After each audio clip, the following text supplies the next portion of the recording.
Haven't made one of these videos in a while. Reminds me that I just want to read more of this, whether it's scholarly articles or textbooks. I think I should read at least an article a day is what I honestly think, and I meant a clip of like one a month maybe. Anyways, this is New Directions in Whole School Restorative Justice Implementation. Thalia, Gonzalez, 2018. Some context, I've been asking around because I've been hearing restorative justice a lot, but I still don't really understand what the structure is. I understand the idea of moving away from punitive justice and focusing on the restorative aspect when things happen. And I believe in that general idea, but I am looking for more definition as to what a school actually does, or what a administrator or a teacher or a classmate actually does with restorative justice. So that's kind of the frame I was reading this with. This piece in particular talks about a 7-year case study of a school, and really like looks at what the different stages are if you brought in a comprehensive restorative justice approach to a whole school. The school is called Alliance. It's about 200 students. It's an American context school, and it's made for, it's an anti-bullying school, and about half of the students identify as LGBTQ. And so the school itself is established, it's a charter school, and it's established as a democratic, supportive community. And so restorative justice really kind of went hand in hand. There's kind of 3 ways of researching restorative justice. The first is quantitative, where you look at dropout rates, or how many office referrals or expulsions or misbehavior incidents, and you see a drop in those, and that it's especially effective for populations of color or underprivileged populations. Second is looking at qualitative outcomes, feelings of social connectedness and resilience building and things like that. This is where I found my first example of what this is, talking about weekly talking circles. And so that I had a connection to with my grade 6 news in the morning. I guess that's kind of a circle, I think. And also when I was at Rennert, they did a end of day circle where everyone got to speak. And so I'd like to define what that means more, a circle, but I think that's a big piece of this framework. I should say it's based in First Nations history around ideas around restorative justice. So the stage of implementation, right? First introduction, and what are we kind of doing? That's the third strand of research, which is what this piece is all about. It made me ask, what are we doing at the school? You know, like we talk about restorative justice a bit, but like, what's our framework? Should I know that as a teacher? Is it, you know, where are we at?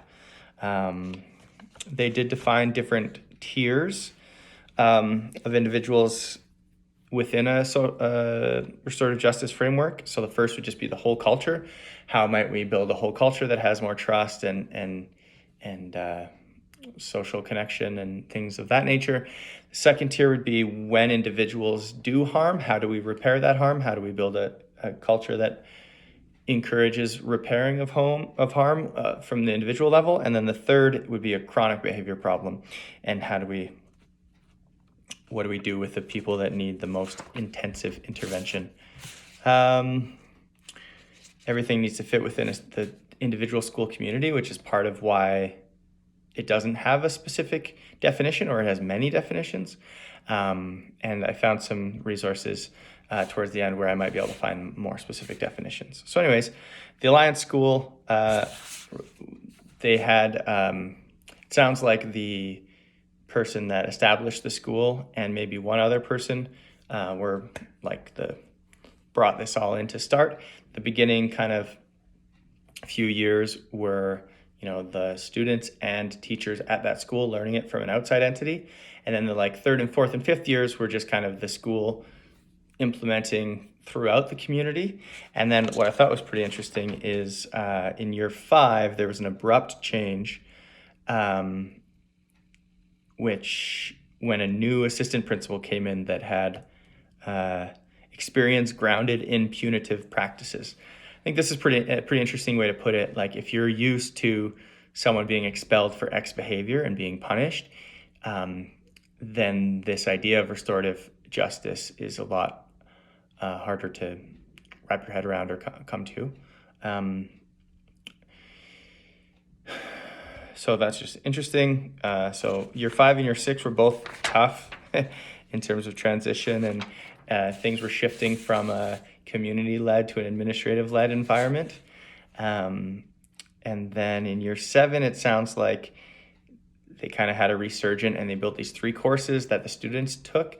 These courses are English courses that were adapted. So they have a lot of reading and writing and speaking and everything in them, but they're specific to restorative justice.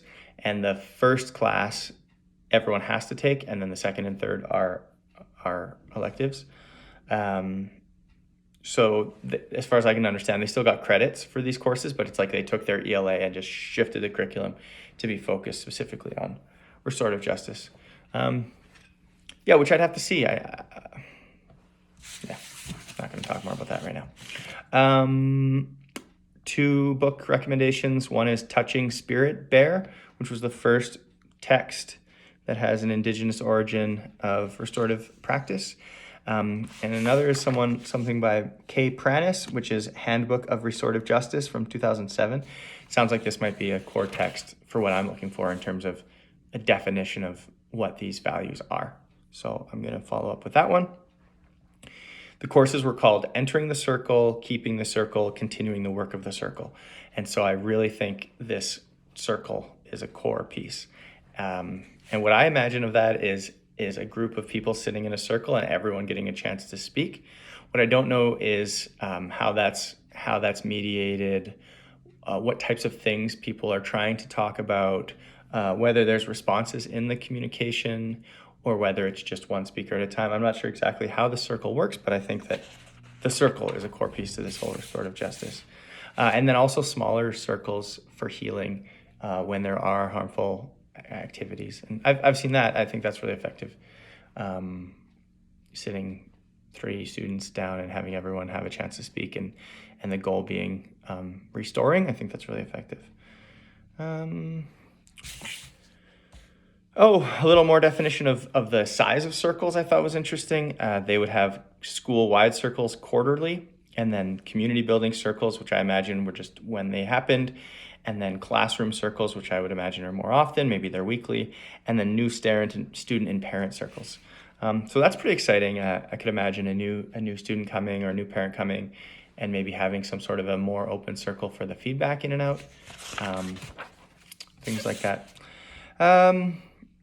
So yeah, I think I'm starting to understand this better as a sharp contrast to that dominant model where adults monopolize facilitation and decision-making. And I think that, I don't know, I think it's interesting. I don't think I need to judge it. Yeah, so that's that. Great article. Glad I read it.